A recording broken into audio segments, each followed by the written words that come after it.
Welcome to dream சமையல். இன்னைக்கு வந்து கத்திரிக்காய் பொரியல் பண்ண போகிறேன். அதுக்கு தேவையான பொருள்லாம் சொல்ல போகிறேன். ஃபஸ்ட்டு கத்திரிக்காய் வந்து நீளவாக கட் பண்ணி வச்சுக்கோங்க. அப்படியே இது மாதிரி நடுவில் கீரையாக கட் பண்ணி வச்சுக்கோங்க. அதுக்கப்புறம் வெங்காயம் வந்து ஒரு 2 வெங்காயம் கிட்ட எடுத்துருக்கேன், சிறுவாக கட் பண்ணி வச்சுருக்கேங்க. அப்புறம் தக்காளி 2 தக்காளி, பூண்டு வந்து சிறிதளவு எடுத்துருக்கேன், சிறுவாக கட் பண்ணி வச்சுக்கோங்க.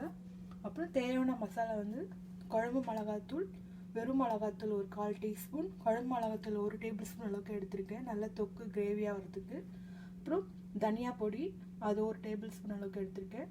இது வந்து கரம் மசாலா. இது வந்து கரம் மசாலா, அந்த கரம் மசாலா இல்லை, இது ஒரு பட்டை, லவங்கம், ஏலக்காய், இது 3 லைட்டாக வறுத்து பொடி பண்ணி வச்சுருக்கேன். இது ரொம்ப ஃப்ளேவர் நல்லாயிருக்கும். அதுக்கப்புறம் மஞ்சள் பொடி, உப்பு தேவையான அளவு. இப்போ எப்படி செய்யலான்ட்டு பார்க்கலாம். இந்த மசாலா வந்து ஒன்றா மிக்ஸ் பண்ணி லைட்டாக தண்ணி ஊற்றி மிக்ஸ் பண்ணிவிட்டு இந்த கத்திரிக்காய் நடுவில் வந்து லைட்டாக ஃபுல்லாக தடவி விட போகிறேன். இப்போ முதல்ல மிக்ஸ் பண்ணிக்கலாம். லைட்டாக தண்ணி வாட்டர் மிக்ஸ் பண்ணி திக்காக ஒரு பேஸ்ட் அளவுக்கு எடுத்துக்க போகிறோம். இது நல்லா மிக்ஸ் பண்ணியாச்சு. இப்போ வந்து இந்த கத்திரிக்காய் நடுவில் வந்து ஃபுல்லாக தடவி விட போகிறோம். இப்போ இந்த கத்திரிக்காய் மசாலா நல்லா தடவி வச்சுட்டேன், நல்லா உள்பக்கம் நல்லா தடவிட்டேன். இப்போ எண்ணெயில் வந்து ஃப்ரை பண்ணி எடுக்க போகிறோம். நான் இப்போது ஷாலோ ஃப்ரை தான் பண்ண போகிறேன். இப்போ தேவையான அளவு எண்ணெய் ஊற்ற போகிறேன். இந்த பேனில் ஒரு 3 டேபிள் ஸ்பூன் அளவுக்கு எண்ணெய் ஊற்றிக்குங்க. எண்ணெய் சுற்றி அப்படியே எண்ணெய் ஸ்ப்ரெட் பண்ணிக்கோங்க. 3 டேபிள் ஸ்பூன் அளவுக்கு எண்ணெய் ஊற்றிருக்கேன். நல்லா காயணும், அப்போ தான் நல்லா கத்திரிக்காய் வந்து கொஞ்சம் சுருண்டு வரும். அதுக்கப்புறமா வந்து எடுத்து வச்சுட்டு இந்த வெங்காயம் தக்காளி நல்லா மசாலாலாம் போட்டு வதக்கிட்டு இப்போ இதை போட போகிறோம். கொஞ்சம் வெயிட் பண்ணலாம். நல்லா எண்ணெய் காஞ்சிச்சு. இப்போ வந்து இந்த கத்திரிக்காய் வந்து இதை போட்டு வதக்க போகிறோம்.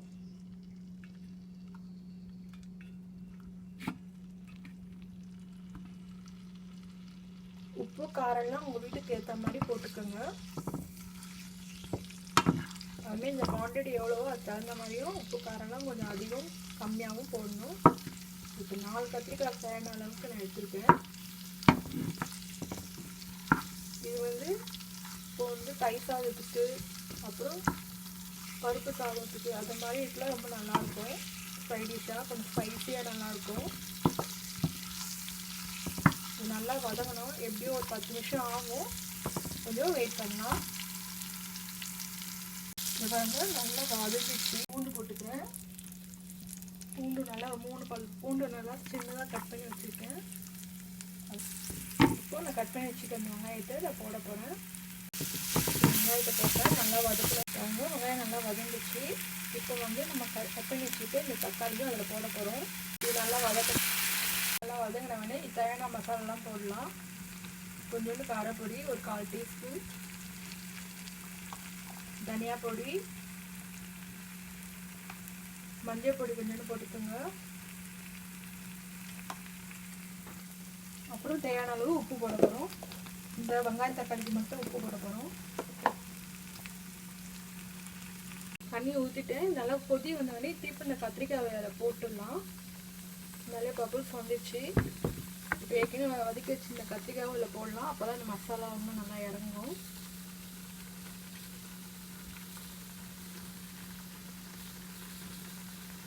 ஒரு லிட்டு போட்டு மூடி ஒரு 5 நிமிஷத்துக்கு நல்லா குக் பண்ண விடலாம். நல்லா குக் ஆயிடுச்சு. இப்போ இறக்கிறதுக்கு முன்னாடி நான் ஏற்கனவே வந்து பட்டை, லவங்கம், ஏலக்காய் இது 3 பொடி பண்ணி வச்சுருக்கேன். இது நல்லா வாசனையாக இருக்கும், ஃப்ளேவரும் நல்லா இருக்கும். அது சும்மா ஒரு 1/4 டீஸ்பூன் அளவுக்கு நான் போடுறேன்.